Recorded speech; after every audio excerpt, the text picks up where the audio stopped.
So first, if Dr. Bullard, if you could tell us what are the main outcomes from the leaders' meeting?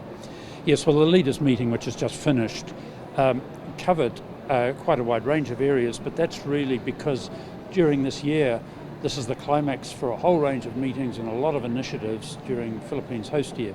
So I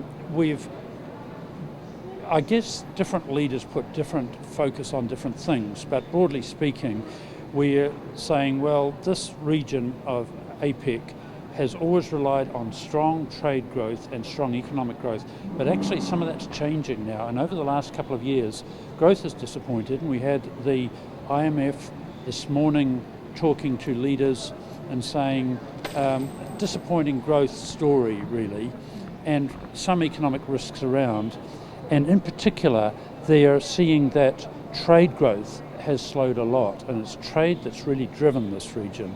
So, well, last year when China was hosting, there was a focus on new growth drivers, domestic demand and things like that. This year, that has continued, and Philippines has also put a theme of inclusive economy. So, well, that's fine. We all agree with that. We all know there's equity problems really in all the economies around the region, and we'd like to see things we can do about that. But what can APEC do about that? So we had to this year go through, and leaders have signed off today on basically a range of initiatives that identify those areas of the economy that aren't particularly well exposed to the strong growth drivers around APEC and help them to be exposed. So that means small business, and it means services, and it means women in the economy, and it means some other areas. So services, this is Philippines saying, actually, we're in a process of change at the moment. This whole APEC region has been very integrated in terms of merchandise trade. It's all been about ships, container ships carrying goods across the Pacific, and APEC has done a lot to make it easy to get them across borders.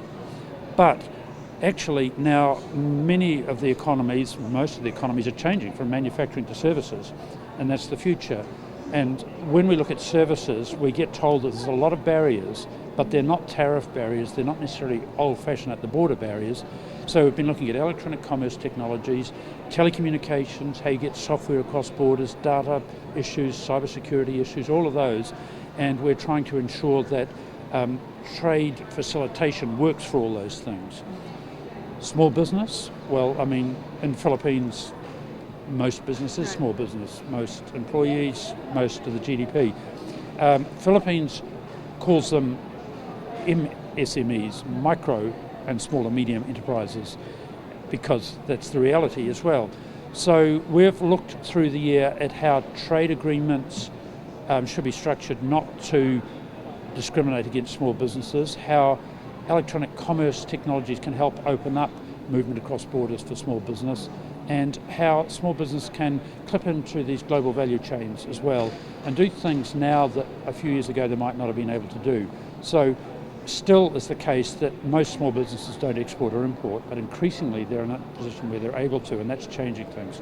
So we have got a number of things there. Lastly, women in the economy. Well, Philippines is the only economy in APEC where women own most of the businesses, so it was a sort of natural thing to pick up here, and we've heard quite a lot about how some of that happened and what the implications are, and there's also been initiatives underway to make it easier for women to access funding, financial literacy, and technical training also for women in business, and other economies will pick up on that as well.